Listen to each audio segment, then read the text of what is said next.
sweating off my face, yo. On my own. This wasn't how it was supposed to be. All right, am I in it? Okay. I think the mic is working. The light one? Okay, this one light's on. And I see sound on my thing. On my own. This wasn't how it was supposed to be. I think this is working. This is a grassroots effort. We're gonna try this out. If it looked like shit, then that's why I'll produce other episodes. But right now, I think this one go. All right. Guess I'm doing this.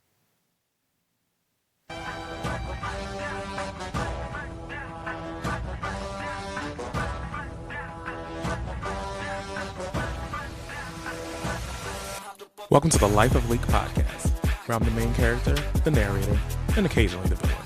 I'm your host, Malik, here to break down pop culture, reality TV, and whatever chaos the world's serving up this week.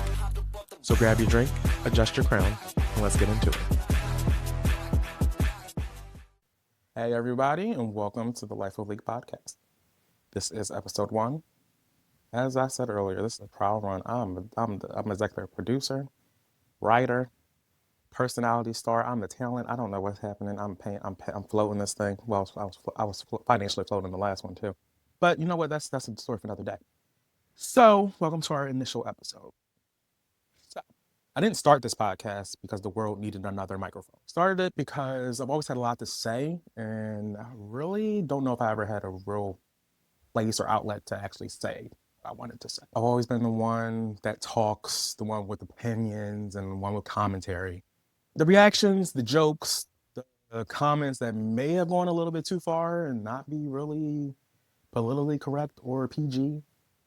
But sometimes I say things that make people go, you might be right. And there have been times in my life, and even as much as recently, where I felt like I had to tone myself down or had to be a people pleaser to make myself seem more agreeable or palatable for some people. And sometimes maybe I'd need to be more quiet. But I think I'm doing this podcast because I don't want to be more quieter. I want to be clearer. That may come a little bit more loudly. We live in a world where everyone's not being 100% real or authentic. Sometimes a lot of conversations that we have may come off rehearsed or, I don't know, dialed down and not 100% honest. Conversations tend to feel filtered or safe as to like not offend people or not to hurt anyone's feelings. And I think sometimes that does come at the expense of not being 100% authentic.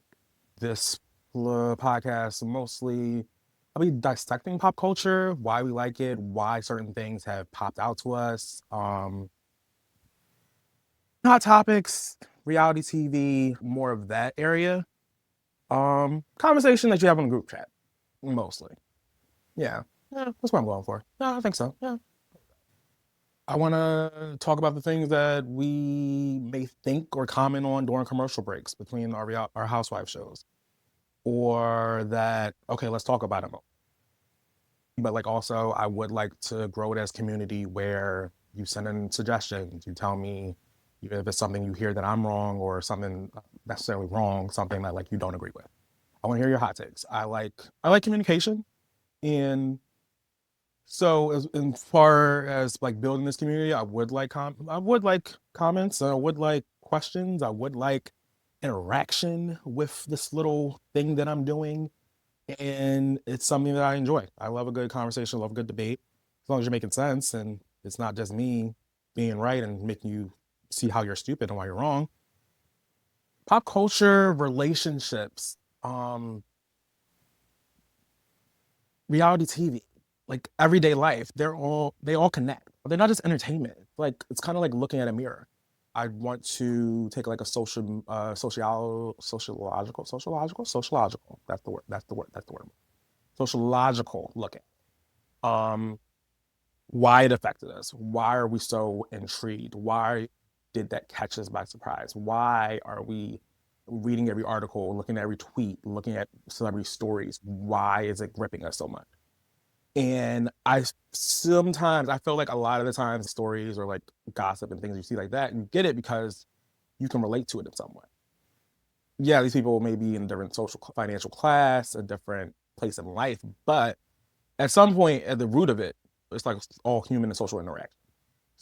So we all connect to it in a certain way. Pop culture, you can look at it as what our values are, what we excuse, what our morals are, where's our moral compass. And that goes back to relating it to ourselves. Most times when we find something, we find a way to secretly relate to it. And that's what I want to look. This podcast will be commentary, yeah, dramatic, messy at times. But at the core of it all, it's going to be about perspective and how we deal with life, if that makes sense. I want to dissect our curiosity, calling things out while still being in on the joke, and how that makes us feel. I don't claim to have all the answers. I'm just as surprised at the shit that comes out of my mouth most of the time. But I'm honest with my perspective. And I think everyone else should live, laugh. Was it You Pray Love, Julia Roberts movie? Yeah, whatever Julia Roberts played. Whatever she said. That's what I'm going with. I'm gonna look at it, as I said, a mirror on how life's. So basically, that's my little spiel. So a lot of things we're gonna have I'm gonna have different segments, recurring segments. Hopefully in the future, I'll have some guests. I do have some things planned in my head, but as of now, I just want to get started and I want to do this on my own and see how it goes. And this is episode 1.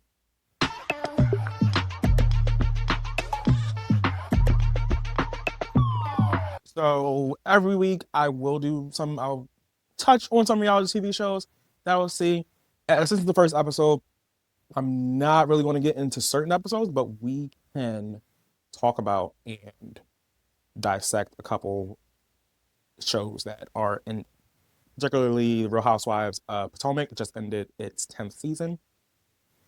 I would say, I'm trying to think, overall, they still, okay, so we have like, by the time this comes out, I don't think, by the time come out, I think it's going to come out Monday. So Sunday is going to be the season finale. And it's just going to be, I think, Andy Cohen sit down with Karen because she just got out of jail. Karen, I don't know who. So I saw a sneak peek clip because when she first got out, I think I texted friends to the pod click. I texted him. I think I texted him and friend of the pod Mike Walsh. Yeah, we got friends to the pod. Everybody, I got a following. I got a little following. But I texted them. I was like, Karen looked like she done got turned out and went lesbian in that or rumor she was a lesbian. No, allegedly. So I'm saying allegedly she got turned out in the jail in Gem Pop because I don't know what the hell she was wearing. And it didn't seem like she was that far from home, so they could have dropped her off out. But her hair looked a hot ass mess. And then coming to find out, according to the sneak peek, she took a collection. She went around the cell block and collected pieces of people. They cut people part of their weaves out and put it together and sewed it in her hair. Karen play games because that's what, and it's not even me being funny. She said they cut pieces of their hair extensions out and like put it in her hair. But before I knew that, I was like, it did look a hot mess. She knew the cameras were there. She was mic'd. She was mic'd and walked to the car. She knew it was coming. I gotta drop her some clothes off. But whatever. So Karen, she wasn't on any of the season. This is like the only episode she's in because she just got they picked up Karen when she got out of jail. So I don't know. Overall, the season, I would give it like I think going into the season, everyone expected Grand Dame, Karen is the star, and we knew she wasn't going to be. So they really had a chance to like have a season where they weren't going to be scrutinized and like just kind of start fresh because no one expected it to be good. But it was like the same old shit. Like Ashley is annoying, doesn't have a storyline, is messy as hell for no reason. But she's one of those people who starts mess and then washes their hands like, oh, what do you mean? I didn't do any of this. I had nothing to do with it. When everyone knows that you're a fucking messy ass whore. I'm not going to beat those woman hater allegations. I love women. I love women. And everybody say bitch, it's endearment. But Ashley, you messy for no reason.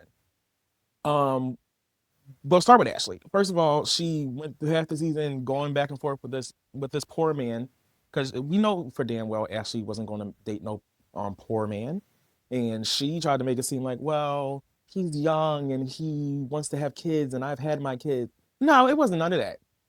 Cause we know if some sugar daddy popped up with his Amex and said, "Oh, I want to have a kid. I'll pay you. You get another child support for 18 years." She would hop right on it. Ashley ain't dating no poor man, and which I respect.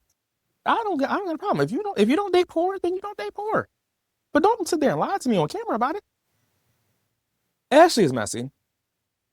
Also, disclaimer: you would have to see this. I'm spitting out random facts. So if you haven't watched the season, you may have no idea what I'm talking about, and I'm not going to chronological order because I didn't watch it religiously every week. I binged it, so this is everything that's flowing out of my head. Why did Ashley get on my nerves? Ashley got on my nerves because she's not dating no poor man. Two, I think she's the one who told Chris Samuels that Stacy, no, that Monique was talking shit about him. I think she's the one, and I think in that episode where she was like, where she told Monique in the car, this last episode, and Monique was like, "Wait, you never told me you talked to Chris, or like you never told me about the Stacy thing." And I think Ashley kind of told her herself, like, if Monique is your best friend and y'all been still hanging out and talking for 2 years, and you good and you pals with Chris at all, why at no point did you tell? Why at no point would you not say to Monique, "Oh, Stacy, another housewife, has been hooking up with your ex-husband"? Ashley definitely is the one who told Chris that what Monique said at dinner. No doubt in my mind, because Ashley's messy. What else Ashley do that pissed me off? Hmm. Ain't dating a poor man. You set Monique up. I think that's it with Ashley. Let's move to Giselle. Giselle is, I don't know, like I might have a weird relationship with Housewives because I don't, I may dislike how you, I don't want you off the show. But like I can do without Ashley and Giselle. Because like other than being mean girls, like they don't bring anything to the show. Like Giselle hasn't had a man on her payroll to film scenes with in like 2 seasons. And Giselle just wants to be like she's just a mean girl. Like Giselle, like okay, this may be like a black person. Only black people may get it. Black, you know AKAs and you know how they act. Giselle's an AKA and she lives up to every negative stereotype that they make about it. And like you don't want to believe the negative stereotypes about AKAs, but she lives up to every last one. And it's annoying. And I think I've been pissed at Giselle because I forget what season it was that Candace brought up the colorism conversation. And I don't think they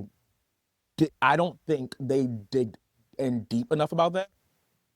One, because Andy's a white man and he didn't have a grasp on what colorism was. So I don't think and that was, so I don't think he was the right person to have that conversation or to mediate the conversation because they didn't go deep enough. And the colorism is very blatant on that show. And quick thing, colorism is like light skinned black people versus dark skinned black people. Light skinned black people get treated differently than they get treated better than dark skinned black people. Google it. Maybe we'll talk if we really want to talk about it, maybe I'll talk about Black History Month, which should be now when I'm dropping this. But the colorism conversation did not go deep enough. Giselle gets on my nerves because Giselle is just she is too old to be bullying. Like you can call me petty, and I'm gonna get my lick back. I'm not gonna sit there and bully a grown ass adult for 45 minutes on a private plane. No, because first of all, if I'm on a private plane, I'm gonna be drunk.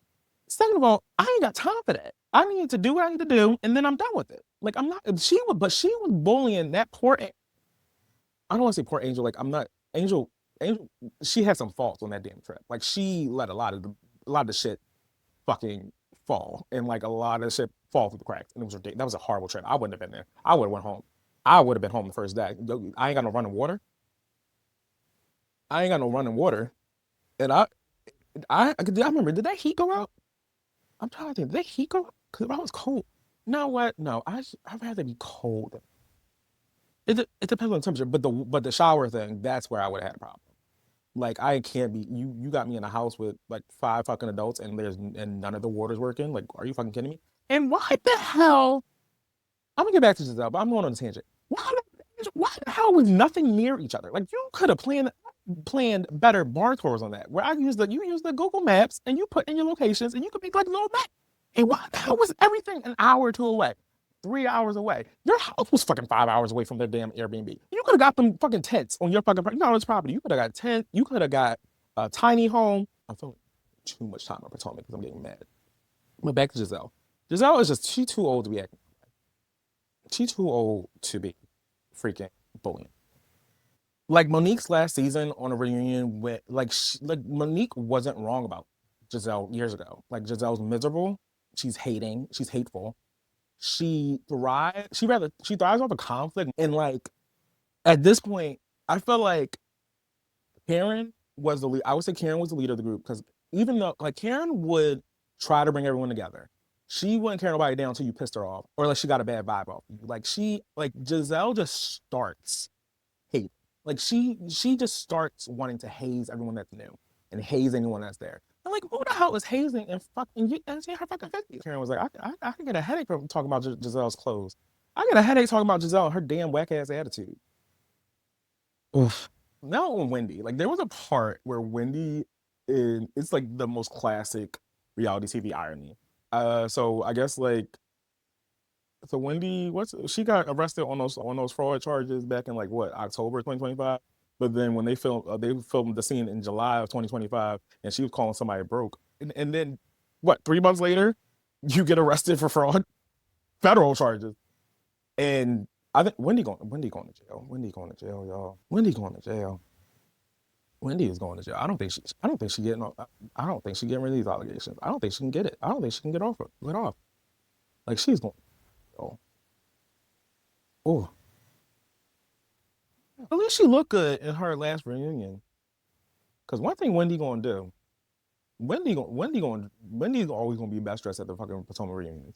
I think like the only and she needs to wear color. Like her chocolate skin, it has to be color. Like I think the only time I my least favorite look of hers was when she wore black and white, a black and white dress. I forget what season it was. I think it was like season 7 or 8. No, Wendy needs to be in a vibrant color. She needs to be in like she's in red. She need when she was in pink, that was cute. That blue dress, season 8 was good. I think her yellow dress probably like my second least favorite over the black and white. Because the yellow dress, it was ill fit, but that was her first reunion, so we let that slide. But yeah, Wendy going to jail. But I would say, honestly, I would give, I feel like a 6.5 out of 10. It was a fun binge, but like it lost me. Like I think I watched like the first episode live, and then like after that, I waited until like I watched like last week. I was sick, and I like binged it. They need Karen. They need Karen. I think Wendy probably gonna be in jail. Maybe not. Okay, Wendy may not be in jail for season 11. Wendy can stay. Bring Monique back full time. Stacey definitely has to stay. Stacey is fucking hilarious. I love Stacey. Um, know what? Give Jazz a what's their symbol? A flute. Give Jazz a flute. Oh no, keep Jazz. No, no, I don't like Jazz. Jazz, she ain't got no conviction. She don't matters. Jazz, keep her a friend of that. If not, you can get rid of her. I don't need Jazz. So like, what I got? Wendy, Monique, Stacey.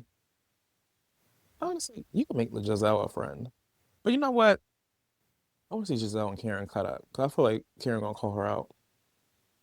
Okay, so Giselle, Karen, Ashley can go or be a friend of, but like honestly, she can go.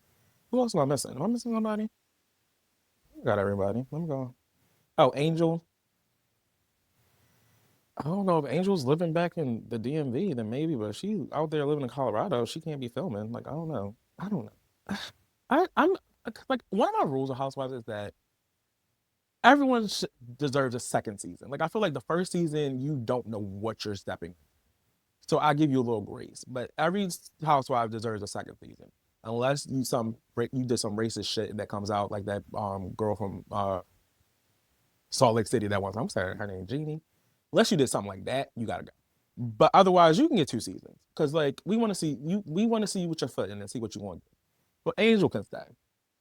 And, I want Candace to come back. I don't want Candace to come back or put Candace on Atlanta. I feel like Candace would eat on Atlanta. But that's it for Potomac. Okay, now let's get into Traitors season 4. I am really enjoying Traitors season 4. I do think there are some changes that I would want to make. Hold on, I need more wine. There are some changes where I don't necessarily. So when I watch Traitors, I'm pro Traitors. I'm always pro Traitors every season. I think Candace is a good traitor. Rob is a good traitor. I don't know how I feel about Renna being a traitor. I feel like it was too on the nose. I feel like they should have made someone else a traitor than Renna. Um, but yeah, I don't know. I think like one of the things I would change about traitors, there needs to be some consequences when y'all keep banishing faithfuls. Like you should like have to like if you banish a faithful, like y'all lose some money or not lose money. Like you should lose like the next time 2 people are getting two people get to get killed. Like the traitor gets to kill 2 people because like there's no stakes and I feel like everyone I feel like this season. Though I like the season, I feel like no one's right. No one's on any of the traitors trail, which is annoying. I think now they're on Renna's trail because Renna's I don't know Renna's easy. But but before the last episode, no one's on Renna's trail. Like I mean, no one's on any of the traitors trail, which is the issue. Because like what, we're like 6, 7 episodes in, and like no one's no one's on there, no one's getting it right. They're not even talking about the right people, and they literally just they got rid like the last couple. They only got one traitor, and they only got one traitor. They got rid of like what 4 faithfuls. Like there needs to be consequences. What else do I care about traitors? Colton, I don't like Colton. I I think my problem is he harassed that girl, that sweet girl. I don't know if she's sweet. I never even watched The Bachelor, but I just what I read is all crazy enough. I don't care if she's fucking psycho. Apparently, she didn't want to be with him. He harassed her for months, put a tracker on her fucking car. First of all, I didn't even know tracker. Who knows that trackers are fucking real? What is Spy Kids? So he put a tracker on her car and tracked her for months. And then when it all came out, oh, I'm gay. I'm closeted. I was in the closet. I'm gay. And I feel like he thinks that the fact that he came out is excusing him from being a shitty ass person. No, you coming out does not excuse you from being a shitty ass person. I was in the closet. I wasn't a shitty ass person. I was quiet. I didn't fucking terrorize people, and I didn't terrorize people in their lives and try and stalk them. No, that's not an excuse. That has nothing to do with your sexuality.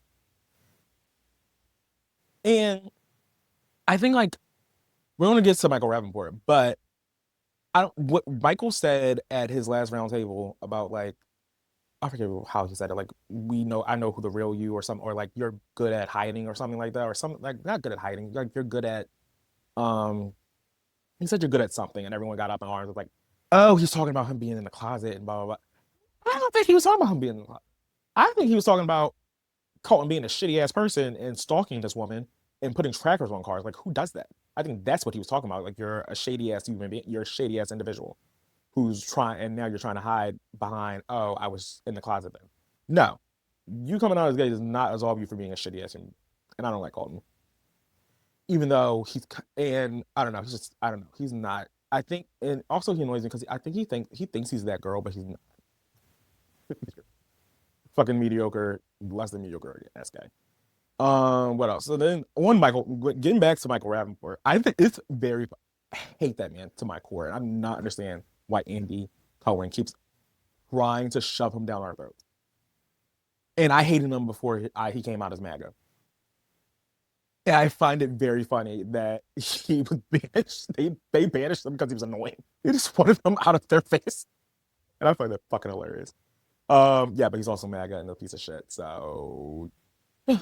Um, awesome. Yeah, so I think this week, I think what trailers come out tonight? Tonight Thursday. I'm recording on Thursday, so it comes out tonight. I think, yeah. So I think the traitors need to give the faithful some blood. So I think they're like, honestly, if I was playing traitors, I would throw Lisa Rinna under the bus as soon as your name, and I feel like Rob, as soon as Rob heard that Brenda's name was being floated around, he hated that woman. He's like, you got to go. And I honestly, y'all, you got to give them face with some blood. Like, get them off the trail. So you got to get Brenda out of there. Totally fine with that. So I'm not mad at him for trying to vote her out last week. Last thing, Dorinda Medley is not drunk enough. I need drunk Dorinda, and I need her. Like, she's not drunk enough. And another thing, like the first episode where she came in the breakfast room and like she got like a standing ovation, was bowing and shit. Girl, you got voted off the first episode last season. Someone had to. Like, you ain't like this ain't no lifetime achievement award because you want to make it on the Traitors. First of all, like, oh, that annoyed me so. Cause like, and then on top of that, she's not drunk enough, and it's just like, okay, you're not entertaining me, and you're also, because if Dorinda doesn't win, like if she, even if she like make like if she gets like no matter when she gets voted out, if she gets voted out, how dare you vote me out? I'm Dorinda Medley. How dare you? And she's going to make it her whole personality, and everyone's looking at it as like it's like actual real life, and it's like actually a game, and it's so fucking annoying. But next week we'll see how this episode goes. We can definitely get into more of the recapping the exact episode.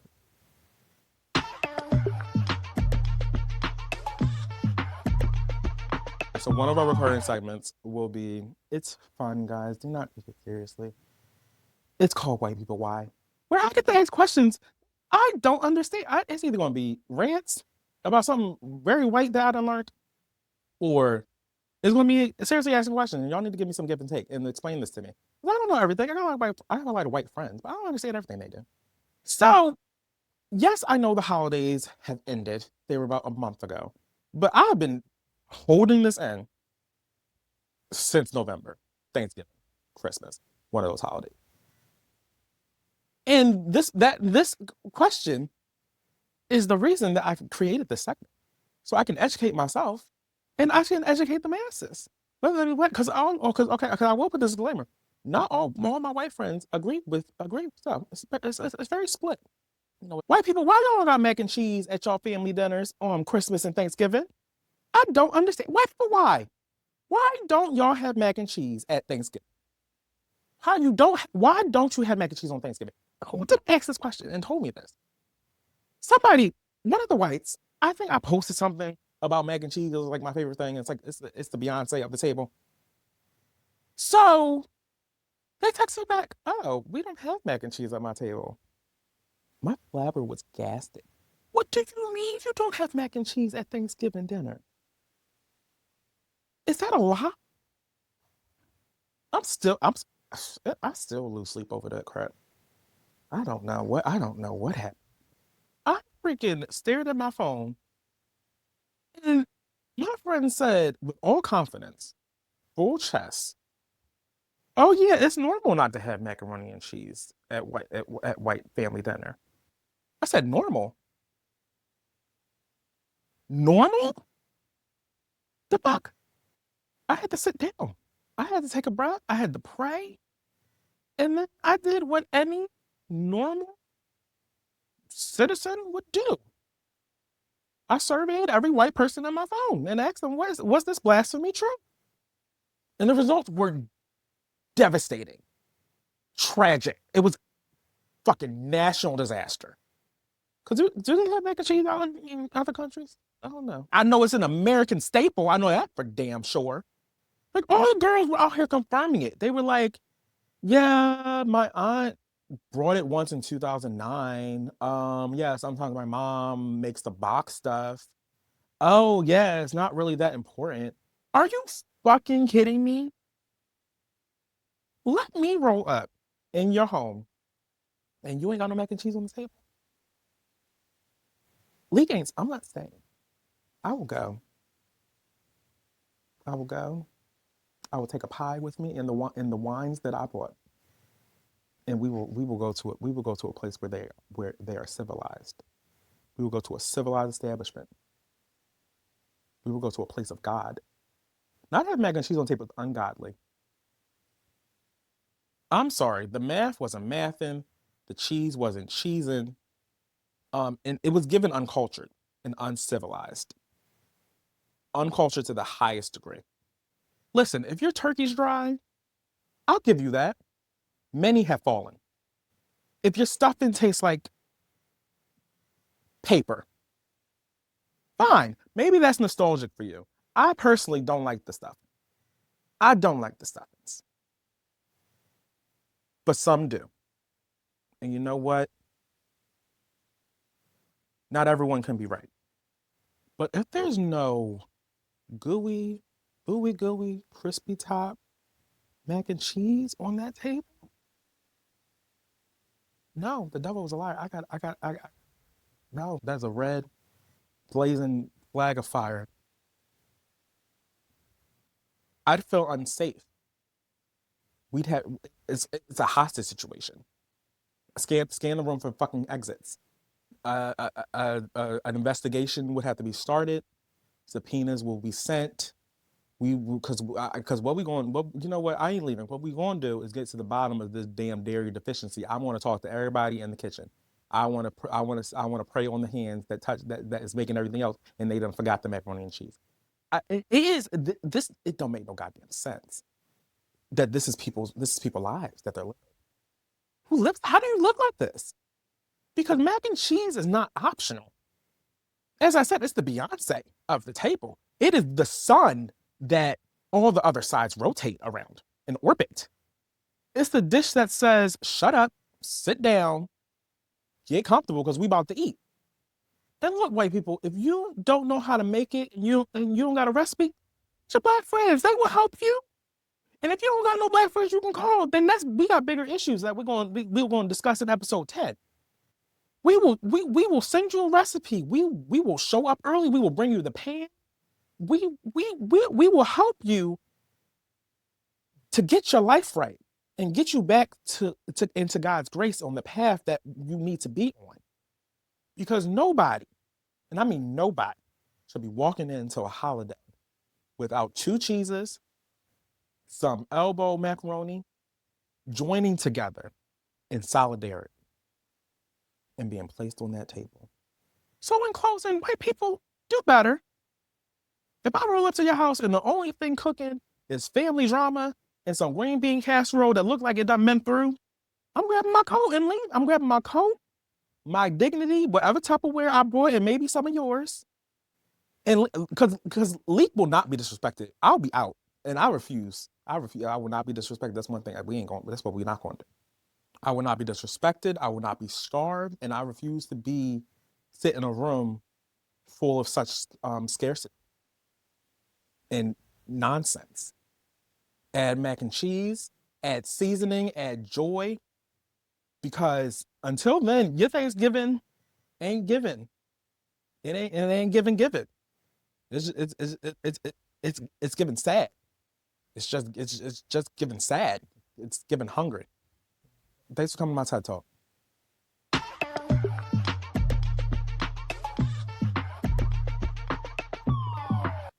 Okay, now welcome to the first edition of Leek and Order, PCU, Pop Culture Unit, where we are going to dissect and put the world's most scandalous and messy drama under a forensic microscope, or honestly just talk about it and throw some big vocabulary words. And for our first case, we are getting royally messy. And we are discussing Princess Diana, Charles, that girl Camilla, and their love triangle, the original entanglement. It was the OG situation of he belonged to the streets. And basically the blueprint for every fucking messy celebrity relationship that has happened. If Bravo had been around in the 90s, it would have been at least 6 spinoffs and all the reunions would have been hosted by Andy Cohen. That's how messy this thing was. So picture it. It's the 90s. The fashion is loud and the royal family is doing what they do best, acting like they cool in the public, but being a hot ass mess behind closed doors. Enter Princess Diana. Stylish, philanthropic. Then you have Charles. Basically the guy that your mom gives your number to, and then you end up dodging his text until he gets the phone. stop. Let me stop contact. Then you have Camilla, who was always there, always lurking. Basically, your boyfriend's coworker who he tells you not to worry about. That kind of thing. The drama was bold, British, boiling over. It was delicious. So let's dissect. Why were we so captivated by this back in the I think basically because the Monarchs were like the original reality TV show. Like before there was Kardashians, there were the fucking Windsors. Just messy ass family trying to were they trying to keep it together or were they fucking falling apart at the seams? Uh, uh, you couldn't script it. It was a loveless marriage. There were like secret phone calls from Apollos. The paparazzi were like hiding in the bushes like rejected CIA agents. And like we couldn't get enough of it. And it was like every public interview was just like a housewife's confessional. And it was so good. I still watch that interview that Princess Diana did after her divorce. That is good. Rewatch it. It's on the YouTube. That's must see TV, and it's so. I need to finish this Crown. I never finished the Crown. I should finish. Okay, okay. Emily, stay focused. At the end of the marriage, Charles and Diana were just like, we're together, like we're separate, but like public, we're a united front. But y'all know we hate each other and can't stand it. I haven't figured out how I'm getting out this divorce yet. Like they were plot, and it was like basically you look at it, it was like the most expensive Bravo show in the world or ever in history. Second reason, like Diana was giving main character energy before that was even a thing, or we had the words. Like she was like, "Oh yeah, I'm gonna play stoic robot royal," and then everyone just loved it, and we got it, and we understood her, and we were there for it because we all knew Charles was a piece of shit.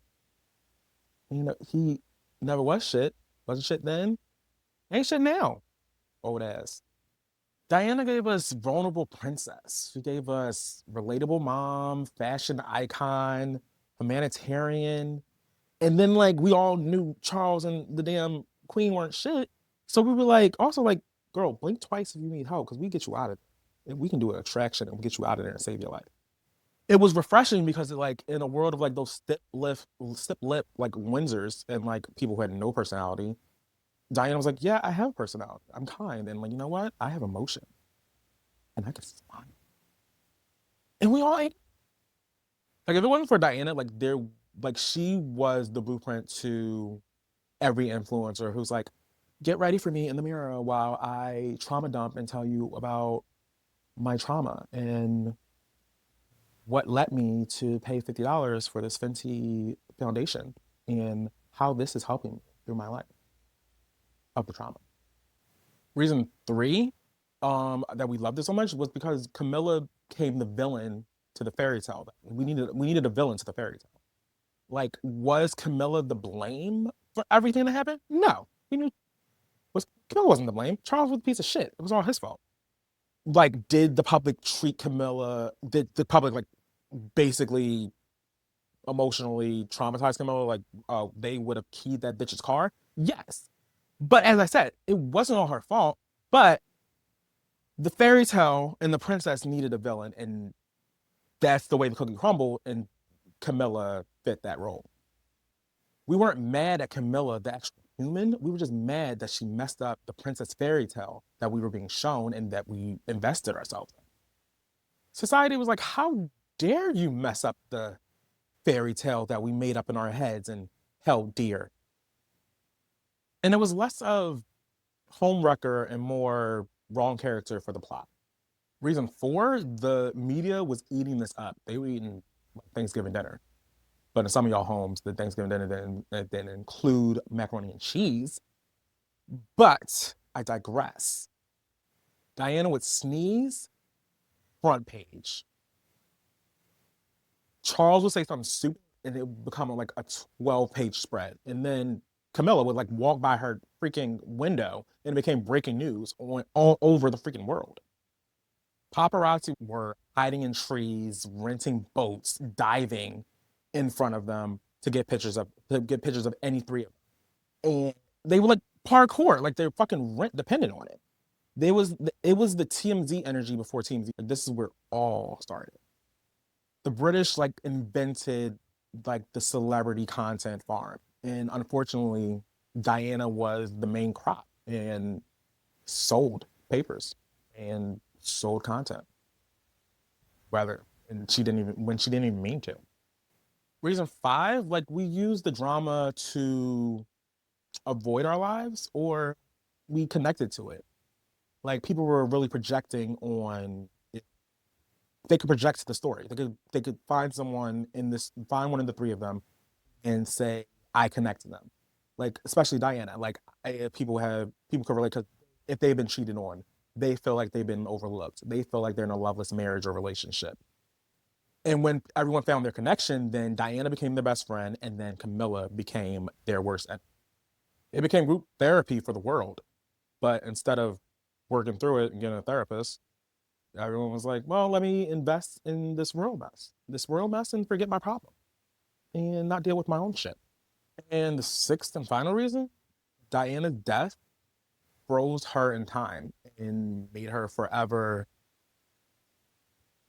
the hero or heroine and our princess, like a Disney movie. In 1997, when Diana died, this story became a tragic myth. She became forever frozen as a heroine.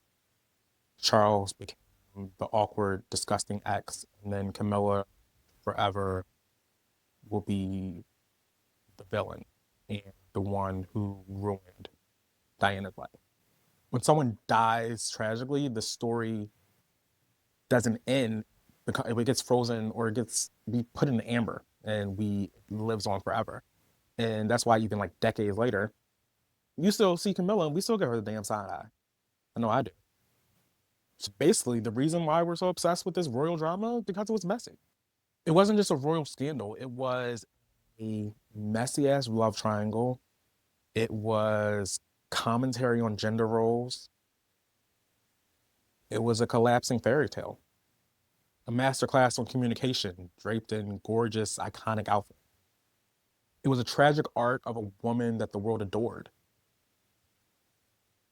Diana became a symbol of human vulnerability. Camilla became the plot twist we didn't want, and Charles became a cautionary tale. What happens when you choose the wrong man? Spoiler alert, Diana deserved so much better. So, as I bring this first episode to a close, I hope you found it a little interesting. As I said, it's gonna be a work in progress. I see a lot of things coming, especially now that a lot of reality TV shows are coming.